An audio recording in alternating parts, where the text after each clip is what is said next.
Start a new topic is structure of cell. इसके पिछले video में हमने साइंस का chapter 5 the fundamental units of life means biology first chapter का introduction किया था। अगर आपने उस वीडियो को नहीं देखा है तो हमारे चैनल पर जाकर देख लें। तो let's start our new and interesting topic structure of cells. In this video we will study what are the structure of cells, cell theory, some functions of cells, unicellular or multicellular, and some questions are clear in this video. So let's start. What are these structures? These structures look similar to each other. Together they form a big structure like an onion bulb. We find from these activities that onion bulb of different size have similar small structure visible under a microscope. The cells of the onion peel will all look the same regardless of the size of the onion they come from. वैसे तो cell का structure समान दिखता है, लेकिन जब हम cell को एक साथ ओनियन बल्ब को माइक्रोस्कोप के अंडर देखा तो पाया कि सेल का साइज डिफरेंट होता है, but structure are similar to each other. The small structures that we see are the basic building unit of the onion bulb. This structures are called sales.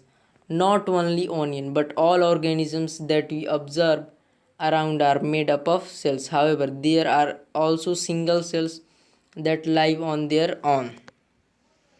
जो छोटा सा स्ट्रक्चर है onion bulb में, हमने देखा था कि बेसिक बिल्डिंग है ओनियन बल्ब का। केवल ओनियन बल्ब का ही नहीं, बाकी सारे ऑर्गेनिज्म सेल से बने हुए हैं। अब आइए मोर नो अबाउट इसमें पढ़ते हैं। Cell were first discovered by Robert Hooke in 1665। We observe the cell in cork a slice with the help of primitive microscope.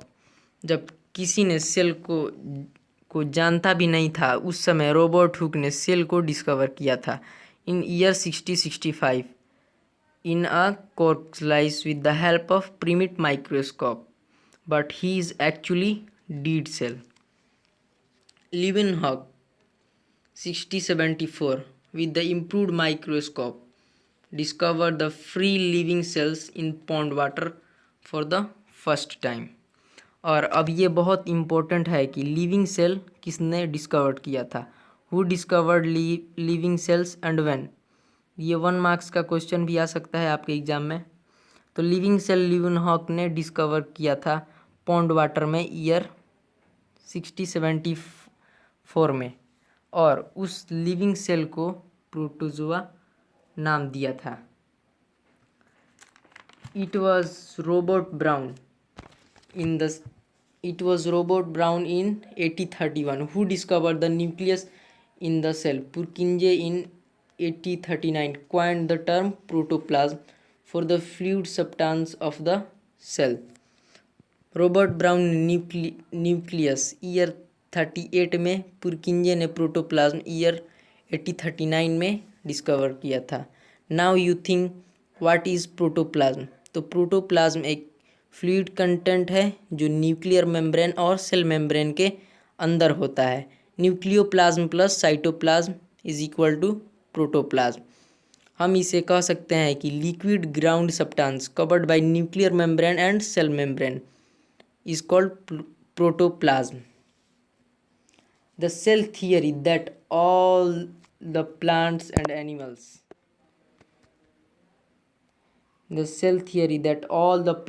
animals are composed of cells, and that the cell is the basic unit of life. We presented by two biologists, Sheldon 1838 and Swetton 1839. The cell theory was further expanded by Virchow 1855 by suggesting that all cells arise from pre-existing cells. Cell theory में बताया गया है कि सारे पेड़ और जानवर, even human being, cell से बने होते हैं। सेल हमारा बेसिक यूनिट ऑफ लाइफ होता है, जो दो बायोलॉजिस्ट ने प्रेजेंट किया, शिल्डन 1838 में और स्वचन 1839 में। जो सेल थियरी है आगे विस्तार से विर्चो ने 1855 में बताया कि all cells are pre existing cells. तो what is cell theory? All living organisms are composed of sales.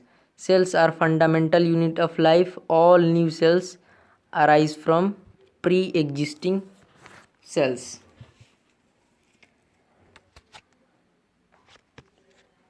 With the discovery of electron microscope in 1940, it was possible to observe and understand the complex structure of the cells and its various organelles.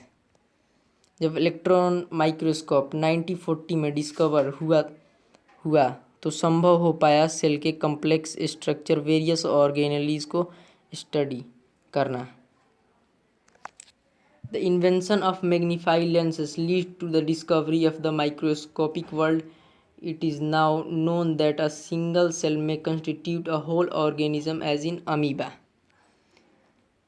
जब microscope का invention हुआ तो जान पाए कि एक single cell का एक होल ऑर्गेनिज्म भी होता है, जैसे amoeba, chlamydomonas, paramecium and bacteria. Whole organism as in amoeba, chlamydomonas, paramecium and bacteria. These organisms are called unicellular organism. Uni is equal to single. On the other hand, many cells group together. यहाँ पे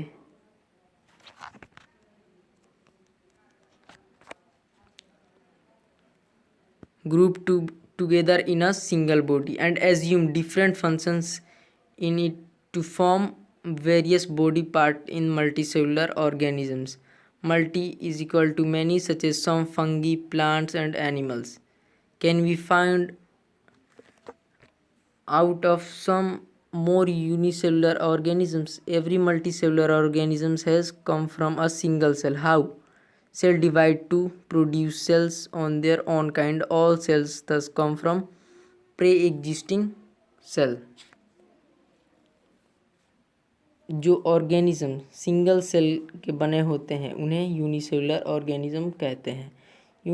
uni means one and cellular means sales.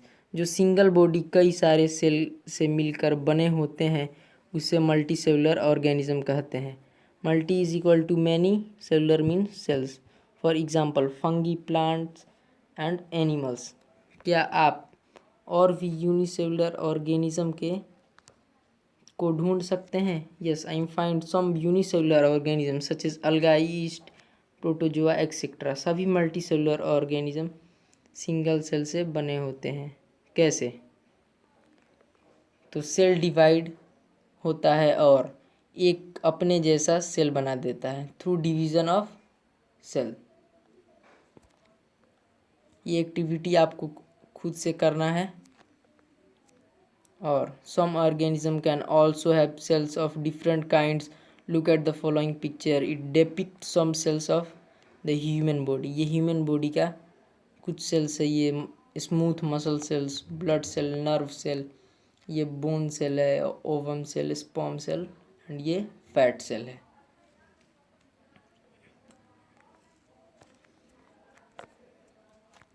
तो आगे the shape and size of cells are related to the specific functions they perform.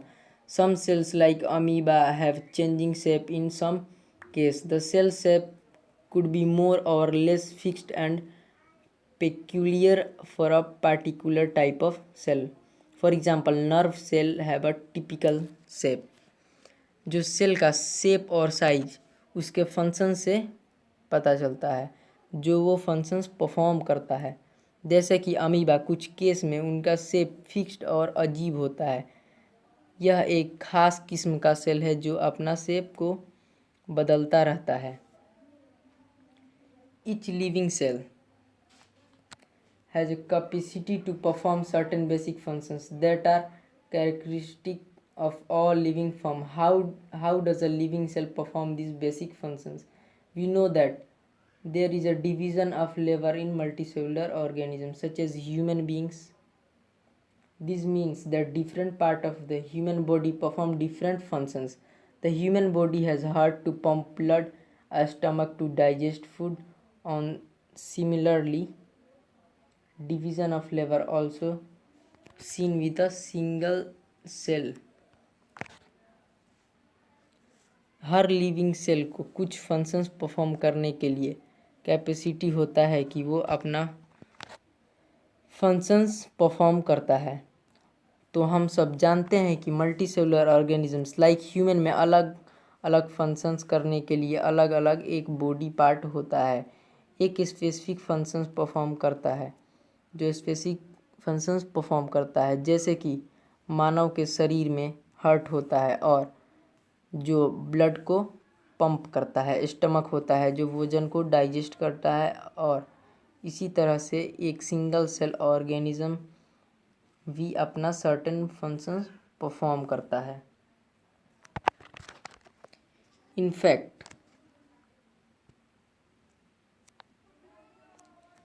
fact, each such cell has got certain specific component within it known as cell organelles. वास्तव में हर एक cell के अंदर कुछ specific component होता है जिसे cell organelles कहते हैं। Each kind of cell organelles perform a special function such as making new material in the cell, clearing up waste material from the cell, and so on. A cell is able to live and perform all its functions because of these organelles. हर प्रकार का cell organelles एक special function perform करता है, जैसे new material बनाना, cell में waste material को clear करना, etcetera. एक सेल जिंदा रहने और फंक्शंस परफॉर्म करने के लिए कैपेबल होता है। क्यों होता है? क्योंकि उसके पास सेल ऑर्गेनेलिस होता है। These organelles together constitute the basic unit called the cells. It is interesting that all cells are found in have the same organelles no matter what their functions is or what organisms they are found in. जब सारे organism गठित होते हैं तो एक basic unit means cell बनता है। यह इंटरेस्टिंग है कि किसी भी प्रकार के सेल में सेम ऑर्गेनेलिस पाया जाता है। यह मायने नहीं रखता कि उसका फंक्शंस क्या है और वह कौन सा ऑर्गेनिजम्स है। अब ये 2 क्वेश्चन हैं, आइए इसे हम कवर करते हैं। Who discover cell and how? Cell को किसने डिस्कवर किया और कैसे? तो सेल को रॉबर्ट हुक ने 1965 में सेल को डिस्कवर किया एक थिन कॉर्क पे अंडर प्रीमिट माइक्रोस्कोप। उन्होंने छोटा छोटा कंपार्टमेंट पाया लेकिन वह एक मरा हुआ सेल था। तो इसको हम कैसे लिख सकते हैं? इसे लिख सकते हैं Robert Hooke in 1965 observed in thin slice of cork under primitive microscope. Cork is a part of the bark of a tree. They say that the little partition box is called cell, but he is actually dead cell. Why is the cell called the structural and functional unit of life?